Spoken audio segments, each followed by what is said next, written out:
السلام علیکم۔ زرعی زمین میں گھسنے پر پی پی کے باثر وڈیرے نے اونٹ کی ٹانگ کاٹ دی۔ اونٹ پر ظلم و بربریت کے خلاف سوشل میڈیا صارفین کا شدید احتجاج ٹاپ ٹرینڈ بن گیا۔ کیا آپ حالات حاضرہ سے آگاہی حاصل کرنا چاہتے ہیں؟ خبر کے پیچھے چھپے اصل حقائق جاننا چاہتے ہیں تو ابھی سبسکرائب کیجئے دل مل پاکستان کو اور ساتھ ہی گھنٹی کے نشان پر کلک کر دیں۔ آپ کو بتاتے چلیں کہ سندھ کے علاقے سانگڑ میں باثر وڈیرے غلام رسول شر نے اونٹ کی ٹانگ کاٹ دی، لیکن پولیس نے سب کچھ جانتے ہوئے بھی پیپلز پارٹی کے باثر وڈیرے غلام رسول شر کے خلاف مقدمہ درج کرنے کے بجائے نامعلوم افراد کے خلاف مقدمہ درج کر لیا۔ سوشل میڈیا پر ایک ویڈیو تیزی سے وائرل ہو رہی ہے جس میں اونٹ کو کٹی ہوئی ٹانگ کے ساتھ زخمی حالت میں دیکھا جا سکتا ہے۔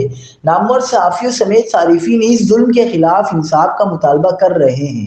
خولا چودھری نامی صارف نے لکھا، معصوم بے زبان جانوروں پر ظلم کرنے والوں پر اللہ کا عذاب آئے گا۔ کیسے معصوم اونٹ اپنے اللہ کے آگے رو رہا ہے، اللہ اس کو رلانے والوں کا خود حساب لیں گے۔ سندھ پولیس نے وڈیرے کو پکڑنے کے بجائے نامعلوم افراد کا نام ڈال کر قصہ ہی ختم کر دیا ہے۔